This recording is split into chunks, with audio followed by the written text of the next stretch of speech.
Hey guys, Super Horror Bro Mike here, and in today's video we continue our exploration of Five Nights at Freddy's and its universe by taking a look at two more animatronics from the franchise.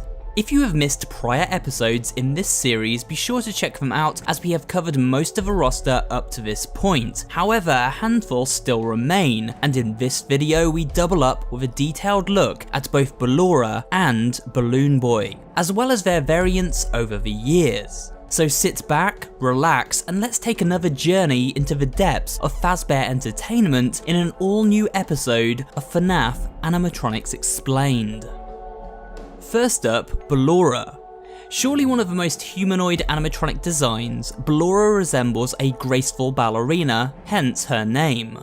She was designed and constructed by series villain William Afton at his company Afton Robotics and performed on stage at Circus Baby's Pizza World during the short time it was open. We can see a glimpse of what this dance performance may have looked like in the trailer for Sister Location. As you can see, Ballora is fairly tall, with the kind of elegant hourglass build we often see from a professional dancer. Her body is constructed from shiny blue, white and purple plates. These plates mimic garments of clothing. On her feet, a pair of ballet pumps, with netted stockings running up her legs and a blue leotard around her midriff. She holds her arms above her head in a pyramid point as she gently spins around the dance floor. Ballora's hair is blue and tied back with a metal cord. Her face wears a constant smile. Within this smile, a mouth of razor-sharp teeth are found. This is strange when we consider Ballora is modelled after a human form rather than an animal one. But seeing as she was born from the insane mind of serial killer William Afton, perhaps it's not too much of a mystery after all. Ballora's eyes are always closed. Because of this, she uses sound to detect her victims. At this point, her faceplate split open, revealing her terrifying endo beneath. According to Scott Cawthon, she was one of the most difficult animatronics to design alongside Circus Baby and took a great deal of time to perfect. Scott also spoke of how Ballora moves about when not dancing along her rail. This is what he had to say. I would imagine that she actually glides on a track most of the time, but after leaving the track she uses all four limbs to crawl about, more like a spider. I don't think she walks anywhere, so she's basically either dancing gracefully or climbing the walls like Mangle. So there you have it, Ballora moves about on all fours like a spider. Sleep well, dear audience member. Actress Michelle Moss lends her vocal talents to Ballora, but not only that, she actually wrote the melody for the distant singing we hear while exploring Circus Baby's entertainment and rental.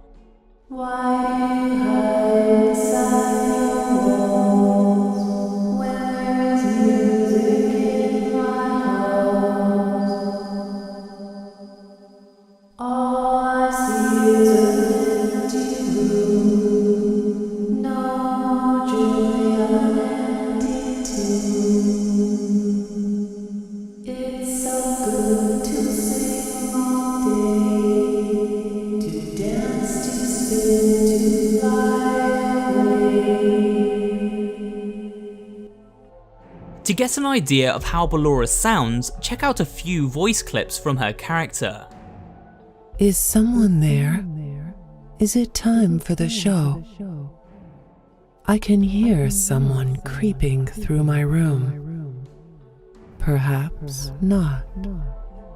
Ballora also has a piece of music that accompanies her. This music is titled Crumbling Dreams and is a music box melody. It plays out as she dances around her gallery and is inspired by composer Dmitri Shostakovich, specifically his composition of Waltz No. 2 in C minor. Take a listen to this short clip.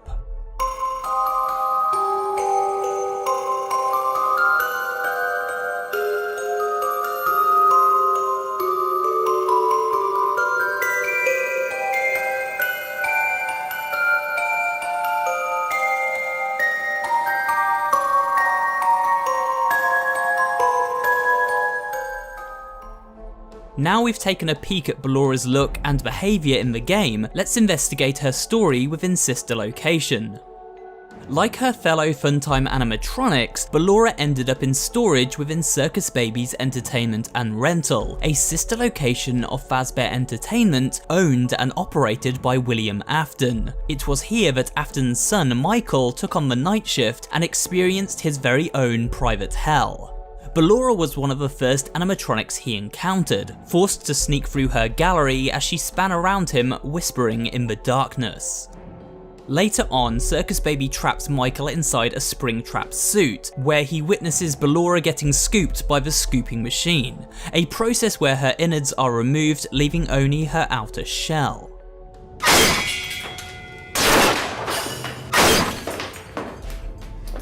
After witnessing this traumatic sight, Ballora's minions begin to attack. These minions are known as mini-renas and were originally designed to perform as tiny dancers alongside Ballora as part of her stage show.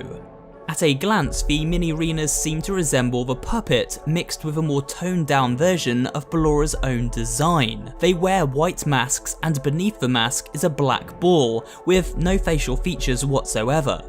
This lends them an incredibly eerie look. As they crawl about, they giggle in a high-pitched tone.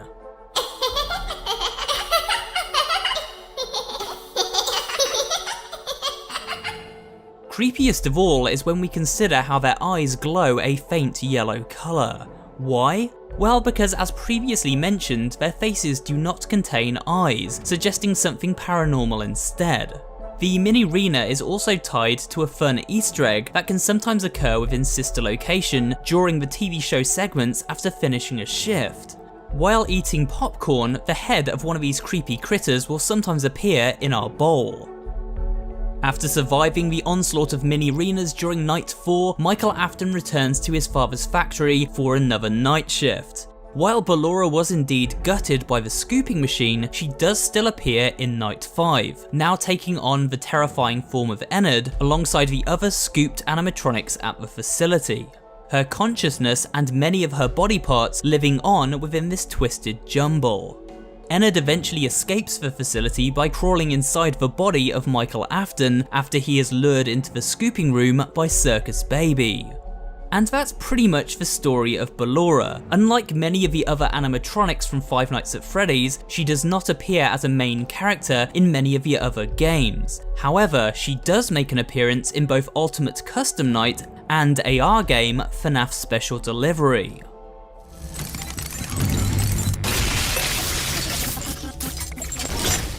With Ballora covered, let's move on to the second half of this video with a look at Balloon Boy and his versions over the years. Balloon Boy first appeared in Five Nights at Freddy's 2. While perhaps a little creepy at first glance, he is actually one of the friendlier character designs to emerge from Scott Cawthon's modelling studio. He wears a big bright smile with large flat human-like teeth. This makes sense as he is very clearly modelled after a young child. His eyes are big and blue, his cheeks rose red, and he wears a stripy helicopter hat on his head. This garish stripy design continues to his shirt. In one hand he holds a big balloon, and in the other a sign with the word balloons written across it. Judging by his looks, it seems this friendly childlike robot was used to distribute balloons to children visiting the pizzeria. When we listen to audio from BB, we can tell he has a friendly, yet shy persona. Hi. Hello.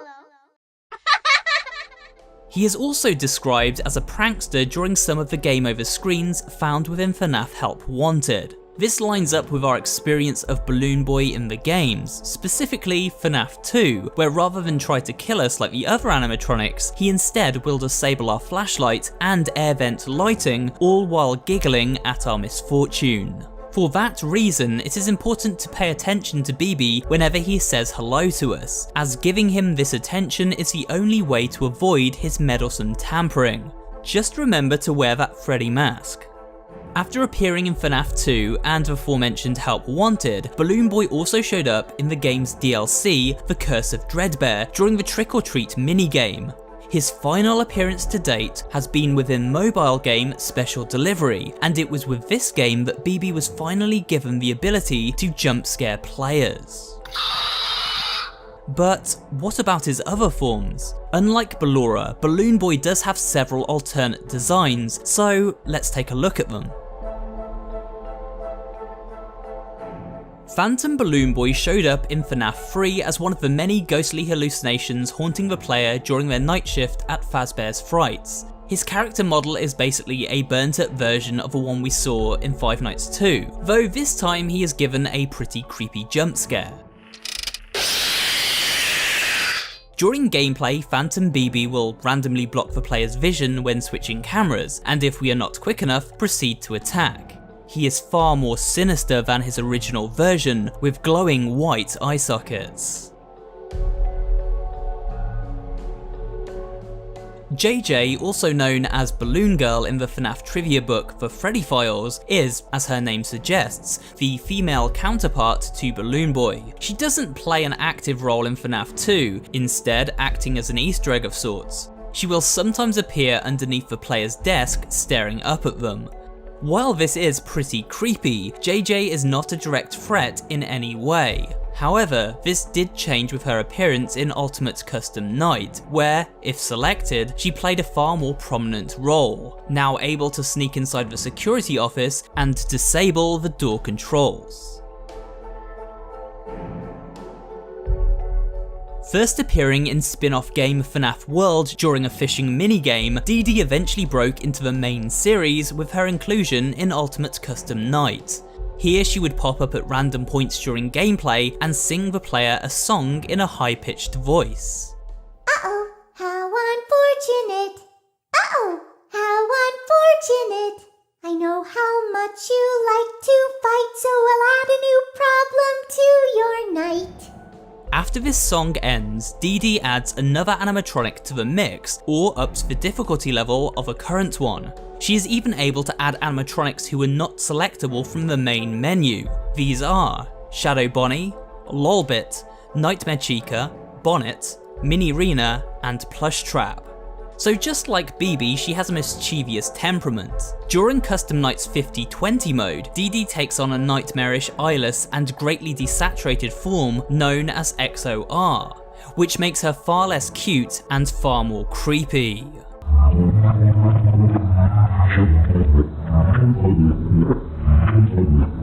What does this name XOR mean? Well, it would seem nothing in particular, as Scott comments in an interview with fellow YouTuber Dorko. I named Shadow Dee Dee XOR, and I'm not sure why, but like most other characters in this franchise, whenever I'm making them, the name immediately comes to mind. It doesn't mean anything, but that's the name of Shadow Dee Dee. Finally, we have one of the most terrifying looking robots from the entire franchise, Nightmare Balloon Boy.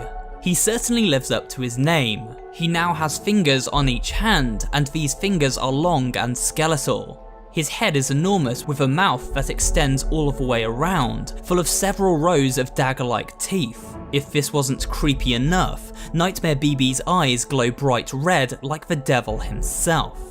Nightmare first appeared in Five Nights at Freddy's 4 and a later Help Wanted during a minigame called Fun with Balloon Boy. This game required the player to turn off their flashlight, allowing Nightmare BB to sneak up on them in the darkness, and then turning it back on to freeze him in place when standing on the marker. Unlike Balloon Boy, this nightmarish alternate version can and will attack if we fail. While Nightmare Balloon Boy originally used slowdown audio samples from his baby brother when stalking us in FNAF 4, his appearance in Ultimate Custom Night finally gave him a very malicious sounding voice. Take a listen. Come closer. Help me count my teeth. There just isn't room in here for both of us. And on that spooky note, we come to the end of another episode of Five Nights at Freddy's Animatronics Explained. I hope you enjoyed this series so far, and remember to check out previous episodes if you have missed them. If you enjoyed this video, then remember to leave a like, comment down below, and of course subscribe for more horror related content. Thanks for watching, and I will see you on the next video.